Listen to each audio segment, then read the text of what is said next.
passionate about the work that we do with Wellbeing. I am an assistant professor at the Capstone College of Nursing here at UA. I'm a registered nurse, a certified health and life coach, a Wellbeing ambassador in the past for the Honors College, and a wellness class educator for the Wellness Work Life. And so my email here is listed for you at Abby.Horton, or yes, Abby.Horton at ua.edu. If you'd like to reach out, please feel free to feedback, questions, comments, just to make a connection. I'd love to hear from you.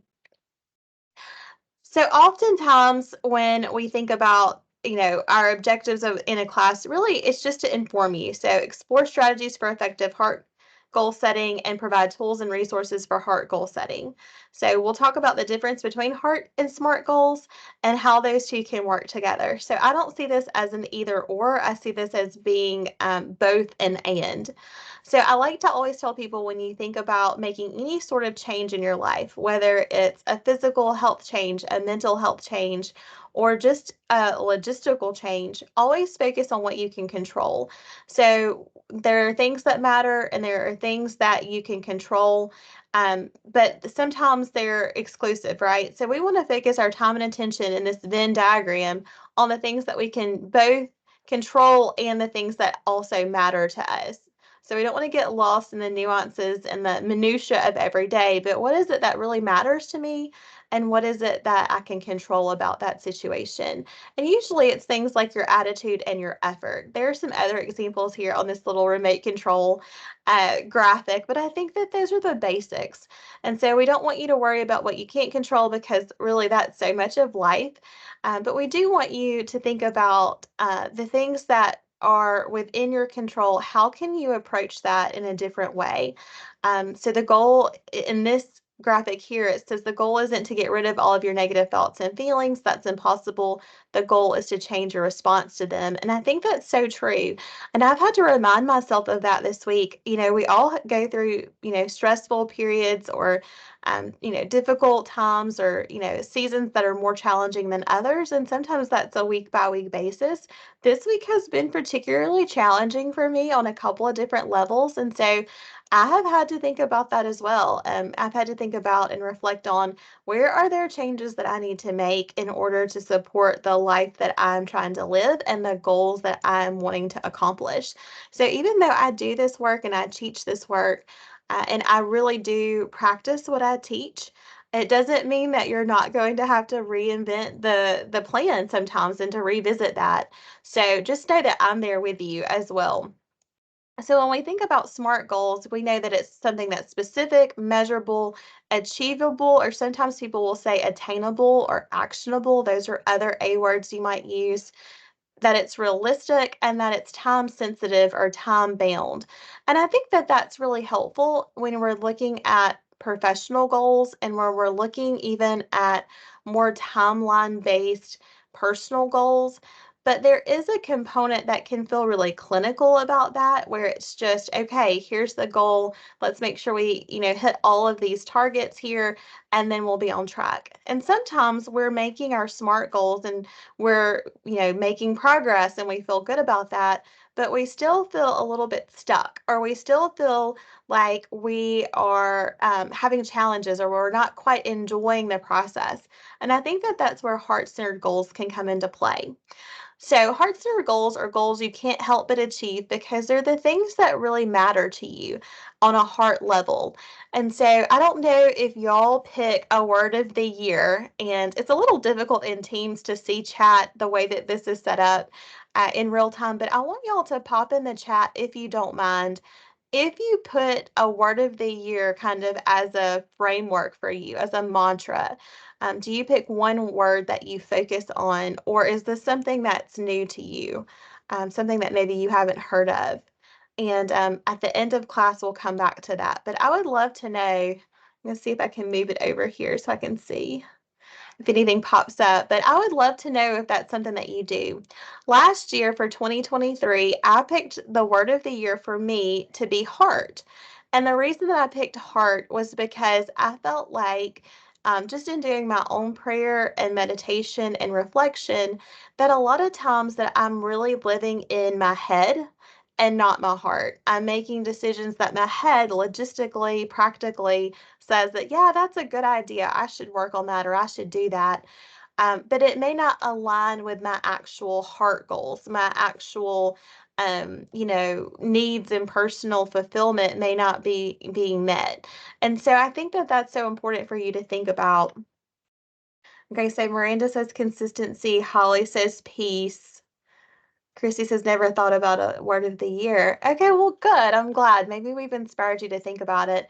If you do look on just like a quick search on the internet, just a Google search, you can do word of the year, or people will abbreviate it WOTY, and they will oftentimes put hashtag and then their word. So you may have seen that on social media and not even realized what they were talking about. That's actually how I came across it myself. So if that's something that you want to think about, then we're going to look at heart goals. And so with heart goals, this is really something that helped me because when I was thinking about heart being my word for the year, meaning that when I went to make a decision, I thought about, okay, is this aligned with my heart? Is this aligned with what my heart's telling me to do? That kind of intuition that you have and that knowing of, okay, this is a good thing for me, or this is something that really looks good on paper, but maybe doesn't feel good. I think a lot of times, and I know this is true for me personally, we make everything look good, but it may not feel good to us, right? It might look good on the outside. I mentioned that in the Organize Your Life Work edition last week. It might look good, but it doesn't necessarily feel good. And sometimes that's because we're not getting enough rest or enough sleep. Sometimes it's because we're out of alignment with what we know to be true for ourselves, our core values, kind of our mission and purpose in life. Sometimes we're not even really clear on what our mission and purpose is.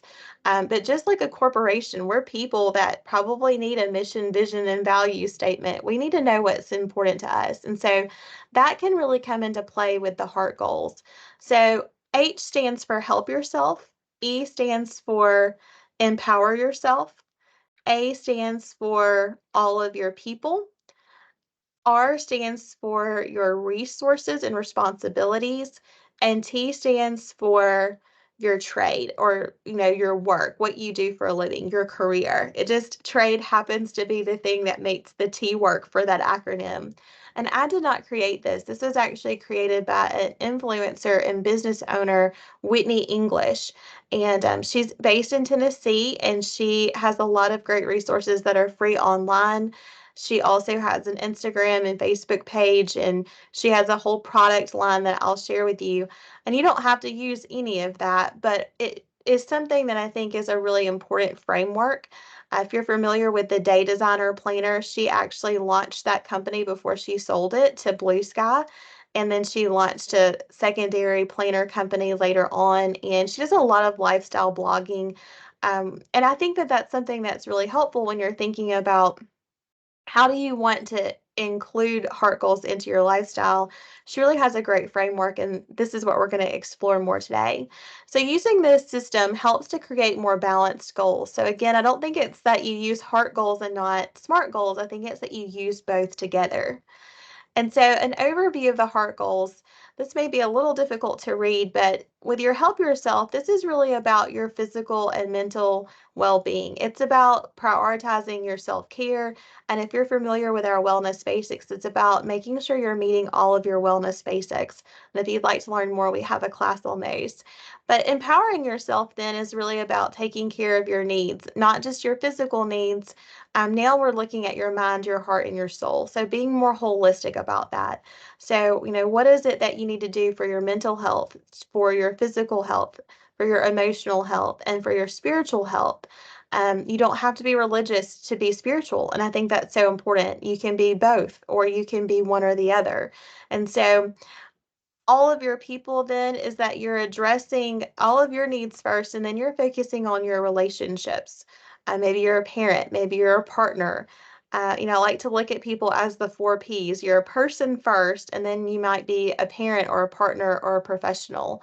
And so all of your people are all of those other people in your life.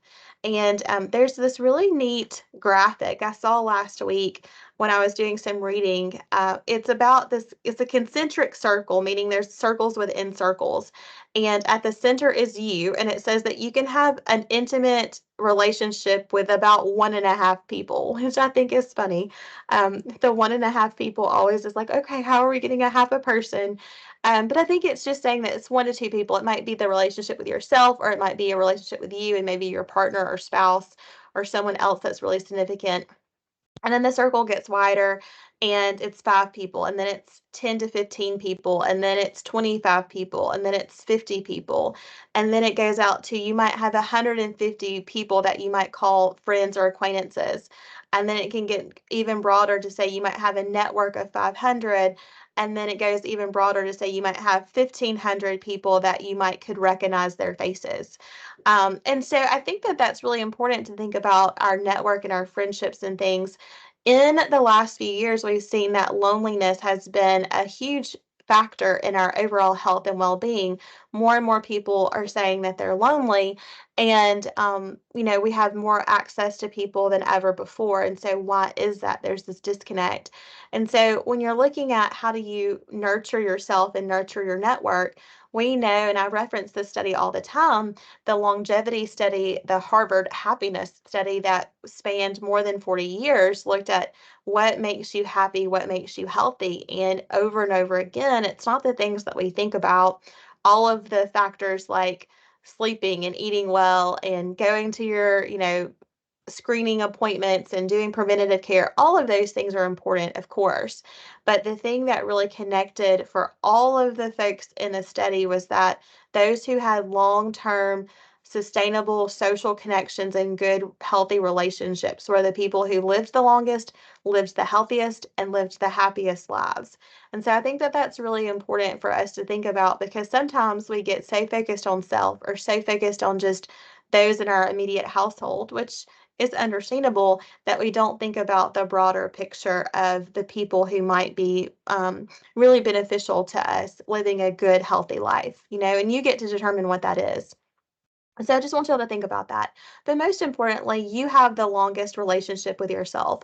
I don't usually tell people in Wellbama that as much, but I always tell my nursing students this because I think that they need it sometimes. They need the reminder.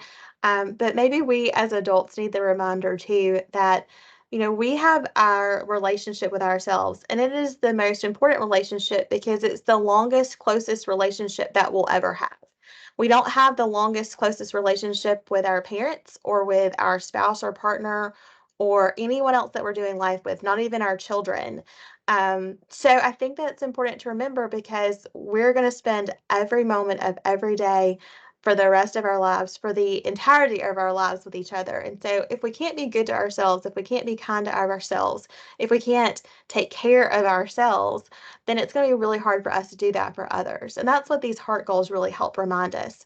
And then resources and responsibilities. Of course, we all have those things that we have to attend to. It's the stuff in the stewardship, is what Whitney English says. And so it's finances, it's the actual tangible resources, it's our homes, it's our work, it's our work environment, it's our, everyday things that we have to do. And then trade and talent. And so this is all about work. It's about the things that we are doing with the gifts that we have, and we all have a gift. If you haven't discovered what your gifts and talents are, that's okay.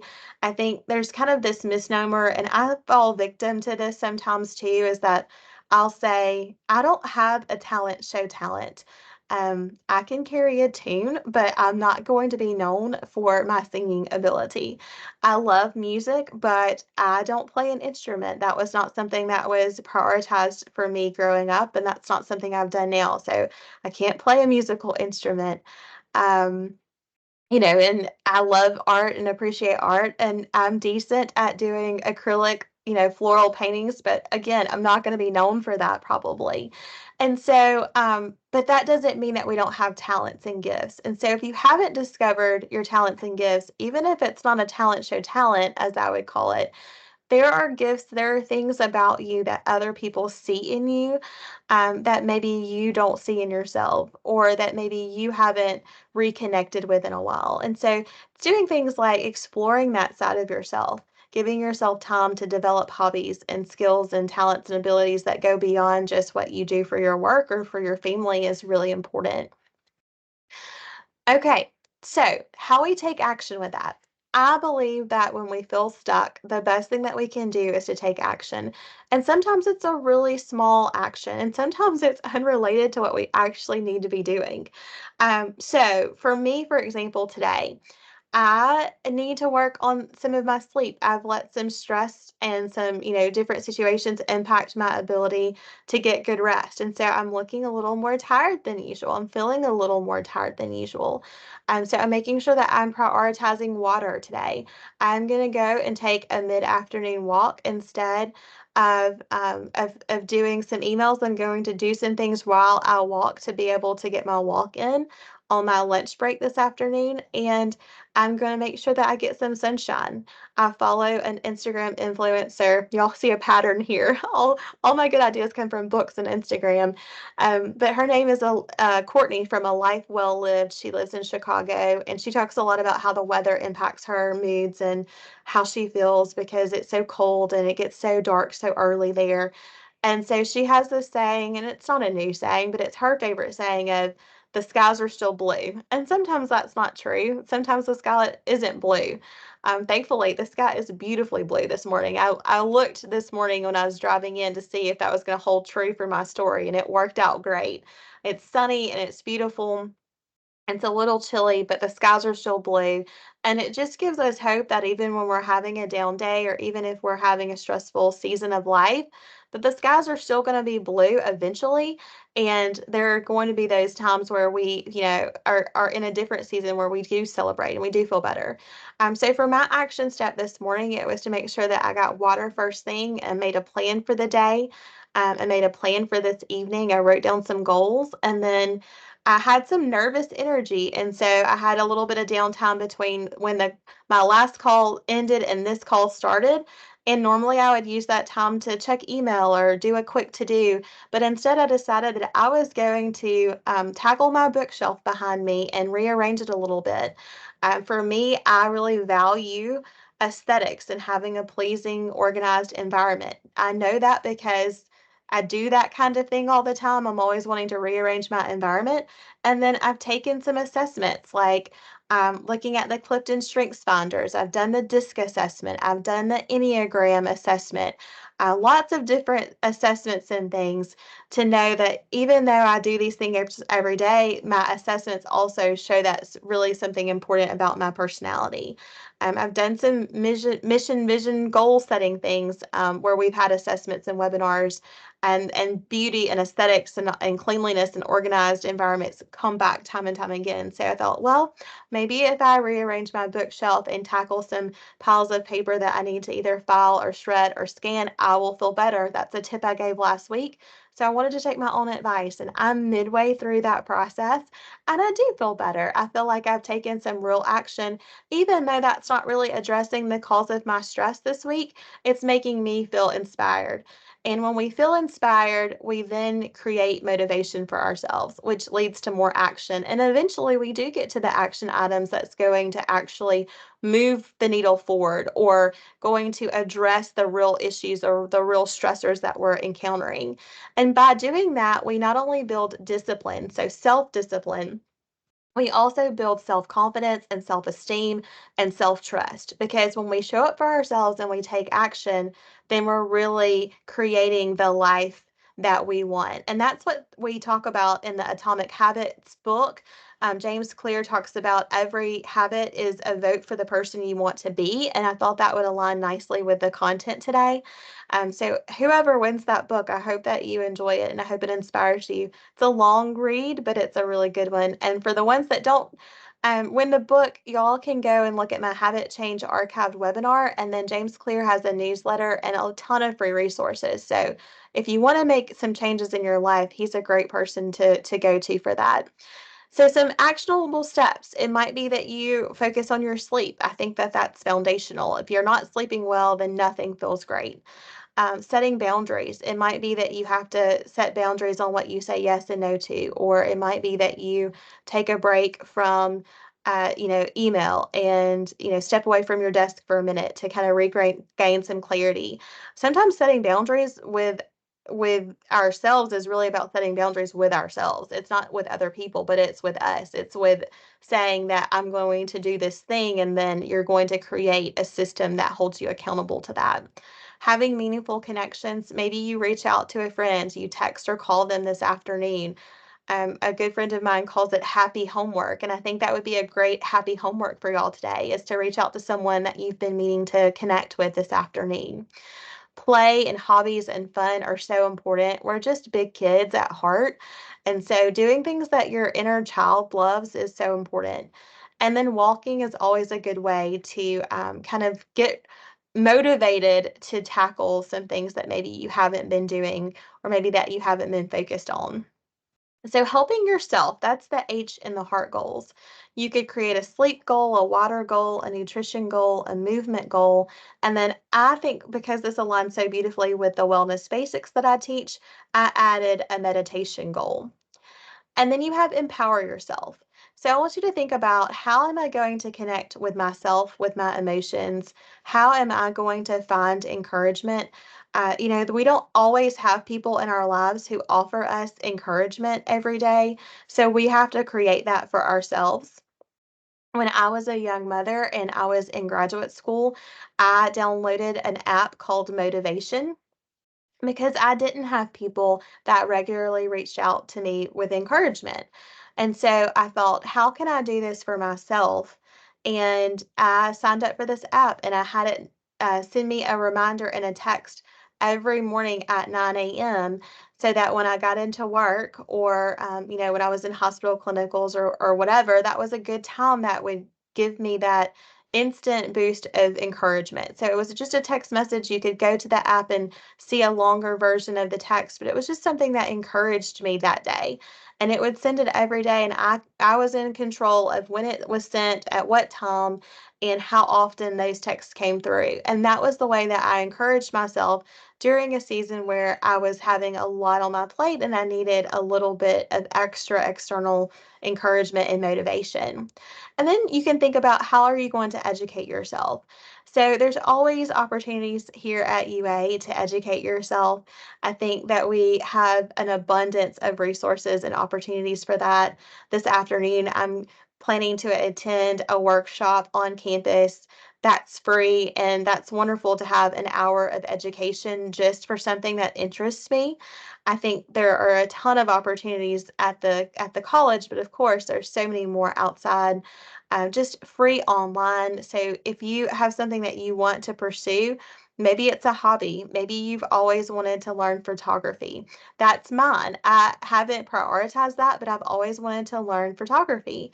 And so maybe it's that you go sign up for a free course, or you get a master class membership, or you use our LinkedIn membership through the university to learn more about a particular topic that you're interested in. Those are all examples of how you can empower yourself. And then I added, how will you equip yourself? Because so many times we're trying to improve ourselves, we're trying to better ourselves, that we don't give ourselves the proper equipment to do the job. And so, one thing that I'm doing in this new year, and my word of the year this year is magic. So I'm saying things like, I believe in magic. I see miracles everywhere I look. That's one that I adopted from a mentor of mine, Dr. Edie Wadsworth, also in Tennessee. There's another pattern. But she says, I see miracles everywhere I look. And right now, I could use some miracle and magic in my life. I don't know about y'all, but I could use some. And so that makes me feel good. Even just saying those words makes me smile, makes me feel good. So those are some things that I'm trying to incorporate, and how I'm equipping myself. It's by trying to do the basics, the wellness basics really well. It's by reaching out to people. So making appointments. So I made an appointment this morning to reach out to my personal health and life coach so that I could check in because sometimes we need external accountability and coaching. And so it's coming up with that plan. And I hope that me giving you some little glimpses into how I tackle things is helpful. For me, I always like to hear from people who are kind of in the thick of it, I don't always learn that well from people who seem like they have it all together. I don't have it all together, but I have the tools and I have the knowledge and I have the motivation to want to help myself and to help others. And so I think by sharing our stories and by being personal in that way that we can learn a lot from each other. So all of your people, one thing that you're going to say no to this week. So, is there something that you can say no to? Just pick one thing if that's hard for you. Maybe you say no all the time, so maybe you need to say yes this week to one thing. Think of one person you're going to reach out to. Maybe it's that friend that you want to connect with, or maybe it's a colleague. One meaningful connection that you want to have. So, is there a conversation? Is there a situation that you can think of that would form a meaningful connection?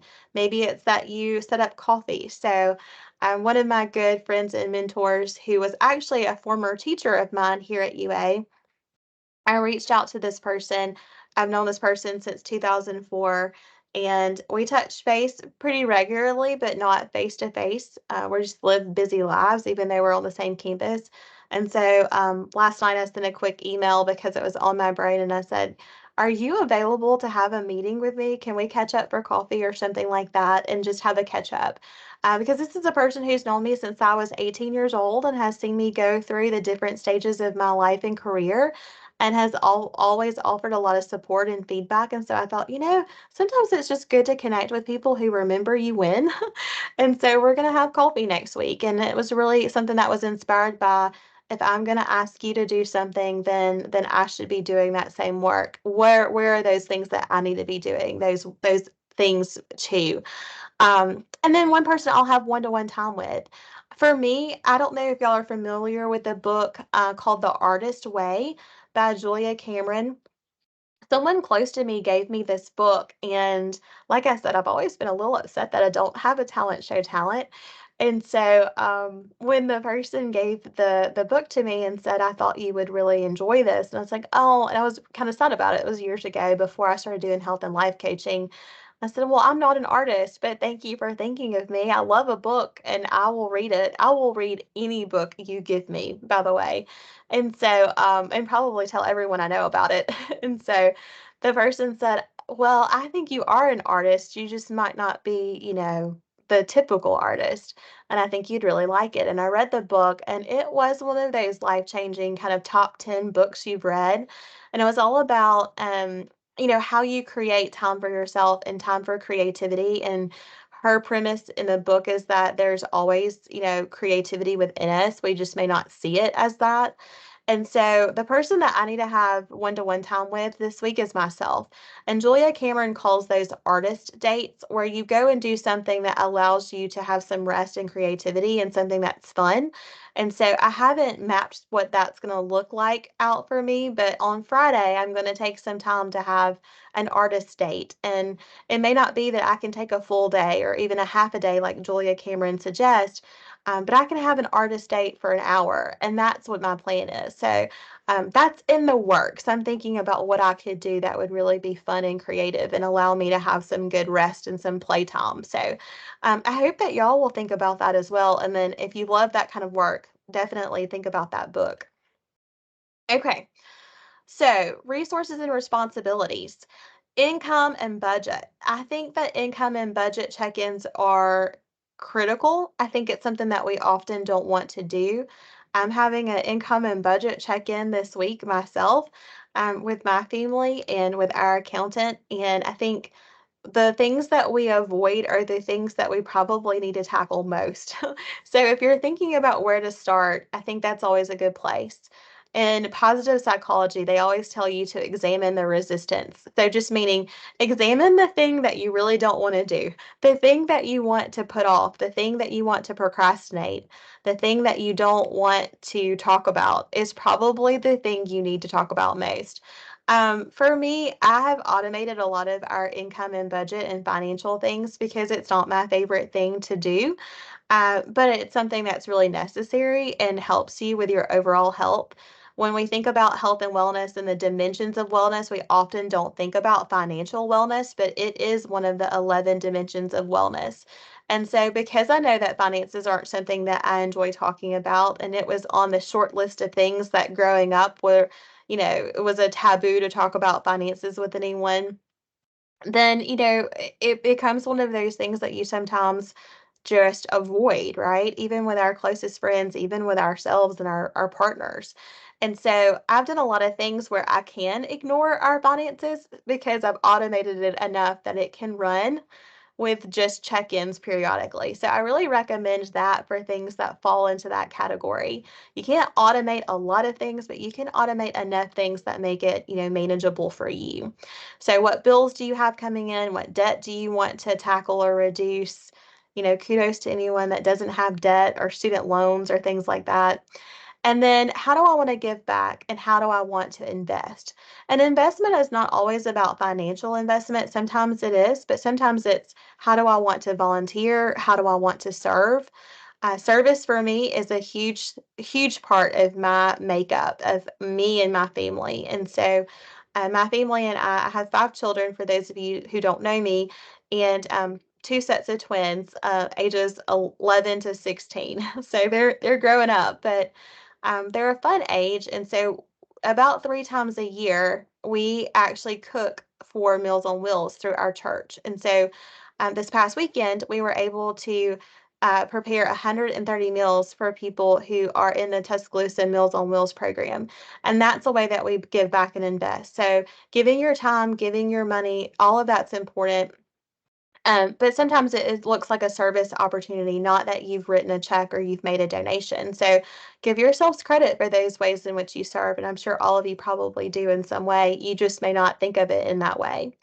And then what do you do to steward yourself more intentionally? That's one that I added on because, again, I think we have to be really cognizant of how fleeting time can be. And I'm in that moment right now where I've been asked to look at a 5-year plan. And that was the question that really started the kind of deeper inner thought of, oh my word, what is my life going to look like in 5 years? In 5 years, I'm going to be well into a different decade of life. My children, for the most part, are going to be adults or nearly adults. My career is going to look probably really different. So I just, that is a question that previously, looking ahead 5 years, life didn't look dramatically different. But this is the first time I'm looking 5 years ahead, and it's going to be for me. And so I think that's important that you think about the seasons of life that you're in. And when you do fast forward that far ahead, where is it that you're going to be in 5 years? And is that going to be in a similar place as you are now? Are you going to be needing different tools, resources, forms of support than you have right now? And start thinking about and planning for that so that you can, be your favorite version of yourself, not necessarily your best version, but your favorite version of yourself, and that you've planned out how you're going to support yourself in those next phases of life. And so, those types of transitions can be difficult. And just know that there are a lot of people who can hold space for you and support you. And sometimes that looks like looking to a friend who's maybe navigated that. I think it's always a good idea to have someone who mentors you who's a little bit further along on their journey in life. And then I always think it's a good idea for you to have someone that you're mentoring who's a little bit, further behind you on the life path because it gives you good perspective. I think it keeps you really fresh in your ideas, and I think it gives you just a way to connect with people that you might not ordinarily. Sometimes we're really stuck in our day to day where we're only reaching out to maybe our peers or, our closest five friends or our closest neighbors. And so I think that gives you an opportunity to really zoom out for perspective. Um, and then trade or talent. What can I do today to maximize progress on what I'm doing tomorrow? It might be work, it might be something else. What is the best yes? And what's a definite no? Like, what are the things that you know that you're going to say no to in this season of life or this year of life or maybe just this month of life? What can you say no to? And then what's a best yes? I think we talk about this often when we're doing stress management classes is, every yes is a no to something else. So if you say yes to having a speaking engagement in the evening, you're saying no to maybe your pets or you're saying no to yourself or to your dog or to your partner. And so just thinking about every best yes, there are still going to be things you're saying no to. And is that the trade-off that you're okay with? And how often are you willing to say yeses to those kinds of things? So for me, I say yes a lot. It's my default, but I've created boundaries around that. So I'm only going to work late X number of nights a week. I'm only going to travel X number of times a month. And that will look different in different seasons of life. It's not a fixed number, but it's something that I go ahead and agree on when I'm thinking about my goals so that I know, okay, I've already said yes this many times. Now, with that being said, if a life-changing opportunity comes along, like a once in a lifetime experience or something that I know that's going to be really impactful, then I absolutely say yes. Sometimes it helps to flip a coin and just say, okay, should I say yes or no? You can even do this on an app on your phone. And what's fun is that you don't have to go with what the outcome of the coin toss is. Sometimes it's that you feel disappointment that you didn't get what you wanted and then you know what decision to make. And then sometimes it's that you're excited and you're like, oh, yes, it was tails and I wanted tails, and tails means I'm going to do this thing. And so it's just reaffirming what you already knew. Sometimes that's letting you kind of delegate to fate what you're going to do. But then knowing you have full control that you can to make the decision based on what you really wanted, based on the intuition that you had when you reacted to the outcome. And I think that's really good for a lot of people who have a difficult time with decision fatigue or just making decisions. We make a ton of decisions. I think it's somewhere around 35,000 decisions a day. I'm not sure how we make that many decisions, but I think it's important that we realize that we may be having some decision fatigue. So, next steps start with clearly defining your heart goals and then create those SMART goals to support them. Once you know what you value and what's important, you can really more easily approach goal setting and realizing that something doesn't work.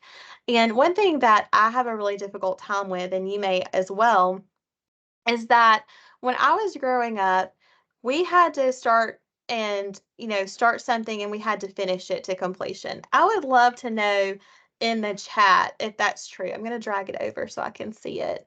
But I want to know if y'all felt that way as a kid. If you started something, did you have to see it to completion? If you started a class or a hobby or a sports team, did you have to finish that thing? Did your parents make you? Yeah, me too. No. Oh, good. I'm glad we're seeing some no's. I was expecting yes, absolutely yes. Yes, and you do it with your kids too. Yeah, I do it with my kids sometimes. Yeah, and so I think the thing that is both good and sometimes not so good with that is our parents were trying to teach us discipline, right? They were trying to say, okay, if you start something, you need to finish it, and it's not okay to quit. But sometimes I think it is okay to quit. And it took me a long time to be able to say that. It's easier for me to say that to you than it is for me to actually do in practice. But what I've realized is that sometimes when we say that they have to stick with something as a kid, the kid then kind of embodies that they have to do something, even if they know that they don't like it, even if they know that they're not particularly, great at it. Kids are very self-aware. They just might not tell us that they know. They might feel like that it's never okay to quit, and that's really not true either. You have to be strategic about it. You have to have a conversation about it, but it's absolutely okay to stop doing something that's not working out for you. And so, anyway, I'm trying to be mindful of that with my kids. I came to that realization a little bit later in my parenthood journey, and in talking to my kids about, oh, well, you made us continue with dance even though we were really not wanting to do it in the moment. And then they came back and later loved it. So that worked well for one of my daughters and not well for the other daughter. So you have to have a conversation, but I think sometimes when we know that we need to quit something or we know that we need to do something different, we don't give ourselves permission because a lot of times as a kid, we weren't given permission to quit when we know we wanted to. And so, if that's a challenge for you, I just wanted to bring awareness to that because I had to have someone else in a coaching situation to tell me the reason you have trouble quitting, Abby, and the reason you have trouble saying no is because you weren't allowed to as a kid. And I can think back to I joined a softball team. A good friend of mine asked me to join. It was not a fun experience for me. And about halfway through, I remember on the way to one of the games, I was crying. I was like, please don't make me go to this game. I don't want to play. And my parents said, no, you can quit at the end of the year. You never have to play softball again, but you're going to finish this season because the team needs you. And that is understandable. And I think that's something that, really is a good thing to embody. Like your team needs you, know when you can quit, let things fall off your plate or roll off your plate kind of naturally. But realize if you are having trouble with that, that may be why. And anything that we learn in childhood is always harder to stop doing and to be mindfully aware of that in adulthood. So I hope that helps y'all. I needed someone to tell me that years ago, and so maybe it helped someone on the call. Be strategic, long term goals, short term goals, and daily goals. So definitely have your 5-year plan, your 3-year plan, your 1-year plan, but try to break those goals down into quarters or months or weeks. And then look at what you're doing every day. Is there something that you're doing every day that is getting you to those goals? And a lot of times, and I'll tell you, for me, a lot of times that's not the case. It's because we have probably too many things we want to accomplish. It may be that we have too much that we're focusing on. And so there's a book called The 4 Week Year, and it looks at breaking down like 90-day goals in 4 weeks and like how you can actually plan out your life in smaller chunks of time. Because the premise is that we overestimate what we can get accomplished in a short amount of time, but we underestimate what we can get done in a bigger amount of time. And so make sure that when you're looking at your days, when you're looking at your weeks, that more often than not, that you're doing something every day to move you toward those goals. And so for me, I think 4 to 5 times out of 7 days is a pretty reasonable number. So for me right now, I'm in physical therapy, and the ideal is that I do my physical therapy every day. The reality of it is that some days I have to give myself grace and I can't do my exercises.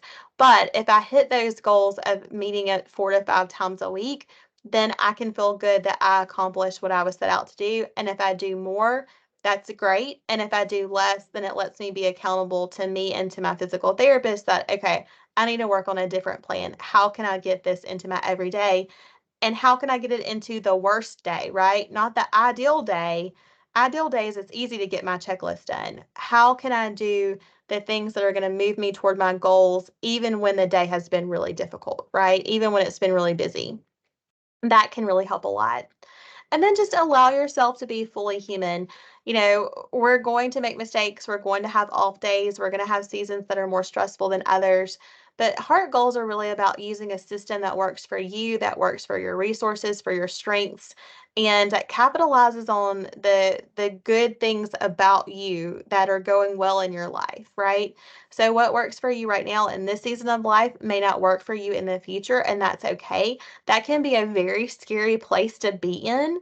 Um, because it's a season of transition and you have to come up with new ideas, new things to try, new resources to reach out to, maybe even new people in your life.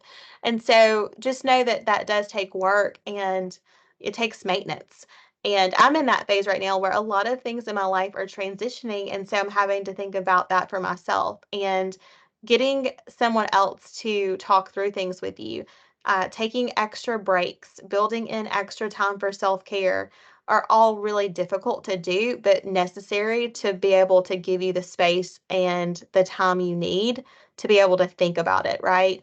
So walks, driving, taking a shower, doing things that allow your brain to just kind of focus on something else in a safe way will sometimes free up some of that brain space, that brain capacity to let you get really clear on what you need. We know what we need. We just have to be quiet enough and sit with it enough to actually hear that voice, because we all have that intuition that tells us that, yeah, this is good for me, or no, this is probably not good for me. And so my golden nugget for this, so my takeaway that I always like to have, is the goal is not the point usually. The goal that you set for yourself a lot of times, especially when it comes to health and fitness and personal development, some of those goals are great and they really do change your life. They've changed mine personally. But sometimes it's really not the point. It's who you become on the way to your goals that really makes the huge difference in your life. And so it's the process of working toward that goal that matters, because that's what changes you. And so really embracing the journey and seeing it as a cycle. I often think in linear terms of like we're going to go from point A to point B and it's going to be like an uphill, like it's an upward trajectory. Everything's great.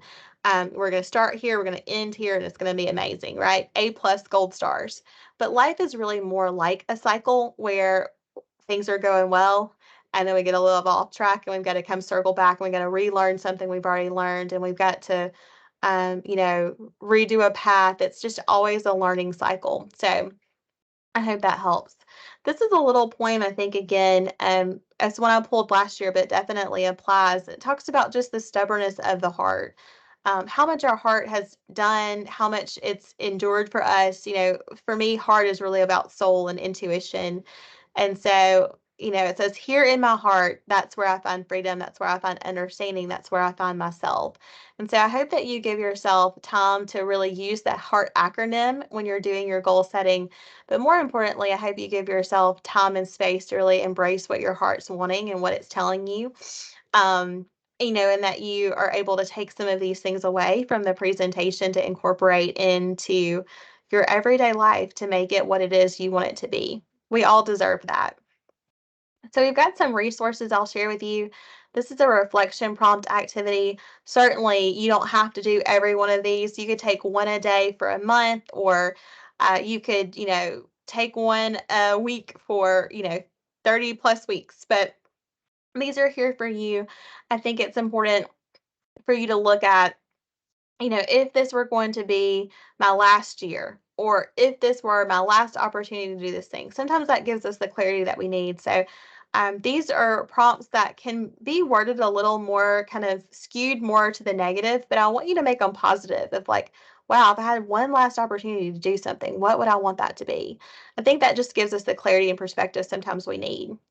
There are some resources here that you can check out at whitneyenglish.com. Again, I think that she's got some great stuff.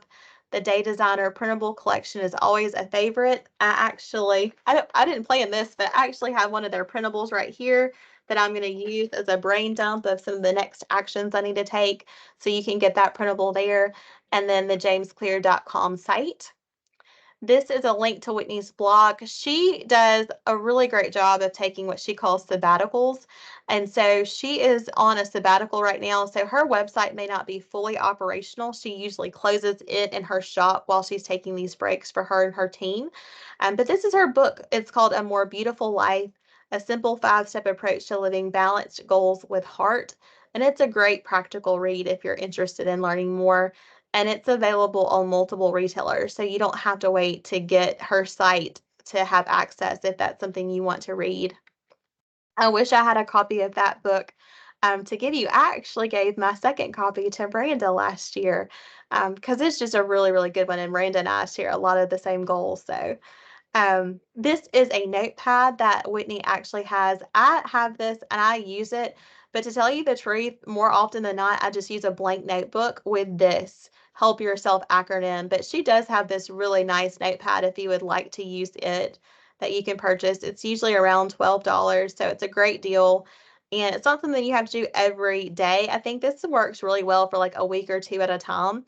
and it's a favorite for me. So I love a good notepad and a good pen. And then these are some of the other resources that you have that you can see for her. She has, planners and books and notepads and things, and she has her own Heart Goals class and printables and just a ton of resources. And I was inspired to share what I learned through reading her book last year. And then these are some others from Day Designer that I mentioned. I just showed you it's called the Brain Dump, but there are others here. So I use these for my weekly meal plan, the weekly chore chart, food and exercise, all of the good stuff. And they're free. You just put in your email address and they'll send you a link to download. And this was Whitney's former company that now is owned by Blue Skies Distribution. So they have a lot of these products and things in Target if you want to go and get them. I like the clean, simple approach and the fact that they're affordable. And then some archived webinars that I have taught that I think really go hand in hand with what we have talked about today. And y'all will have the slides that y'all can come back to. And then I'm working with a student this year for this semester who is working on graphic design. So if you liked the transitions in the slides and some of the different graphics and things, my student that I'm working with did that. And she actually put together a list of resources. So she wanted to be able to add that contribution, and I'm really grateful for that. So these are some extra resources that she put together for you, and I hope you enjoy them. I think they're great resources and will maybe help you as you move through the different levels of heart goals. And of course, that was my favorite. I think she did an excellent job on that one. When you get to, looking at your social media and your digital wellness, which is a new dimension of wellness, we would love for you to include our website and Facebook and Instagram and blog pages. I have a lot of blogs that I've written on classes that I teach, and other information is there. And of course, there are so many other content creators that Wellbama works with around campus and in the West Alabama community, so you can learn all about that there. And I am happy to take questions. I finished a few minutes early today, and so we've got